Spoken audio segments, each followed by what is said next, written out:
Dear students, इस video के माध्यम से मैं क्लास 10 का एमआईल कोर्स का क्वेश्चन आंसर लेकर आई हूँ। एमआईल कोर्स में पूरक पाठ्य पुस्तक है जिसका नाम है वैचित्र्यमय असम। तो उसमें तिवा नामक चैप्टर है, उसका क्वेश्चन आंसर। अब देखो क्वेश्चन नंबर 1, भाषाई तौर पर तिवा लोग किस समुदाय से संबंधित है? भाषाई तौर पर तिवा लोग इंडो चीन के अंतर्गत तिब्बती बर्मी भाषा परिवार के तहत बृहद बोरो गुट से संबंधित हैं।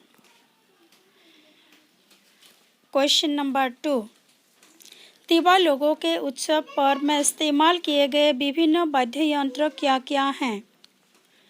वाद्य यंत्र मतलब म्यूजिकल इंस्ट्रूमेंट्स जो बजाया जाता है। उत्तर, तिवा लोगों के उत्सव पर्व में इस्तेमाल किए गए विभिन्न वाद्य यंत्र हैं ख्राम बार, जिसको ढोल बोलते हैं हम लोग, ख्राम खुजूरा, ख्राम पांथाई, दुमडिंग दगर, पाती ढोल, वाफंग ख्राम, थक थर्रक, पंगसे, थुरांग, भैंस के सींग के पेपा, मुहुरी और खयांग आदि। अब देखते हैं नेक्स्ट क्वेश्चन आंसर।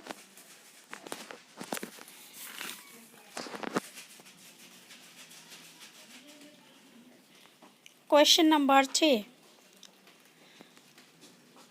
तिवा समाज में जेला किसे कहते हैं? स्टूडेंट्स, ये बहुत ही इम्पोर्टेंट क्वेश्चन आंसर हैं। तो अब देखते हैं आंसर। मूलतः मातृसूत्रीय अवस्था से उत्पन्न तिवा समाज की बुनावट परिवार से शुरू होती है।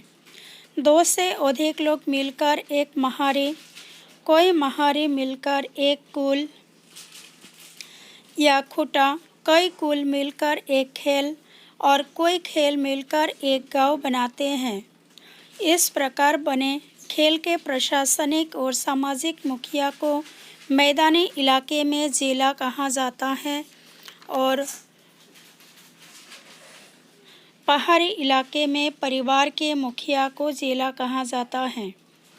अब देखते हैं क्वेश्चन नंबर 4, तिवा लोगों के कुछ उत्सवों के नाम लिखिए।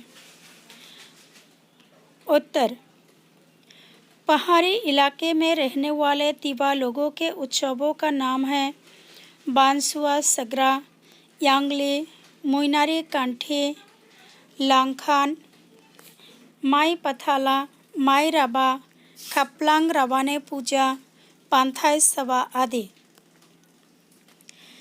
मैदानी इलाके के उत्सवों के नाम हैं जोनबिल मेला, बरत गोसाई ओलिवा मेला, बोहाग बिहू, माघ बिहू और काती बिहू आदि। क्वेश्चन नंबर 5, फूलगुरी का धेवा क्या है? उत्तर, फूलगुरी का धेवा असम के प्रथम कृषक विद्रोह का नाम है। इसका जन्म व नेतृत्व तिवा लोगों ने दिया था। क्वेश्चन नंबर 6, संक्षेप में लिखिए। तो कभी कभी क्वेश्चन आता है, टिप्पणी दीजिए। क नंबर, इंद्र सिंह देवरे। उत्तर, इंद्र सिंह देवरे तिवा जनजाति के बीच जातीय चेतना जागृत करने के लिए जीवन भर प्रयत्न किया। उनका जन्म सन 1932 में पश्चिम कार्बी आंगलंग जिले के रंगखेईपर गांव में हुआ था। उनके पिता का नाम मलसिंह पोमा और माता का नाम मामा आमसी था। उन्होंने 8वीं तक पढ़कर आर्थिक अभाव के कारण शिक्षा जीवन का समापन किया। सन 1949 में वे भारतीय कम्युनिस्ट पार्टी में शामिल हो गए। पार्टी में रहते हुए उन्होंने महसूस किया कि तिवा लोग सामाजिक, राजनीतिक, आर्थिक और शैक्षणिक रूप से किस कदर पिछड़े हुए थे, इसलिए उन्होंने नौकरी छोड़कर तिवा समाज को जागृत करने में जुट गए। सन 1960 में बिन मसलाई, रॉबर्ट सिंह आमसे और पद्माकांत काकोती की मदद से थाराखुंजी गांव में तिवासा मिशन नामक एक सामाजिक संगठन की स्थापना की, जिसका मकसद था कार्बी आंगलंग जिले के तिवा लोगों के बीच प्रचलित अंधविश्वासों को मिटाकर शिक्षा का प्रचार व तिवा समाज को आधुनिक समाज के साथ परिचय कराना। तिवासा मिशन का काम जारी रहते समय जब all party hills leader conference ने तिवा इलाकों को लेकर मेघालय राज्य बनाने की मांग की तो इंद्र सिंह देवरी ने इस मांग का विरोध किया। उन्होंने तिवा साहित्य संस्कृति को भी समृद्ध बनाया। उनकी कई तिवा कविताएं, गीत आदि रचनाएं पत्रिकाओं में प्रकाशित हुई। वे सचमुच तिवा जातीय जीवन के अग्रदूत थे। वे लगातार संगठक, समाज सुधारक, लेखक, गीतकार, संगीतकार और कुशल राजनेता थे। उनका देहांत 20 अगस्त 1994 को हो गया। तो स्टूडेंट्स, ये टिप्पणी यहाँ ख़त्म हुआ। अब देखते हैं नेक्स्ट टिप्पणी। नाम है बलाईराम सेनापति। बलाईराम सेनापति असम के साहित्य संस्कृति जगत के प्रतिष्ठित लेखक एवं संस्कृति के साधक थे। उनका जन्म 3 मार्च 1931 को नौगांव जिले के ऐतिहासिक बारपुजिया गांव में हुआ था।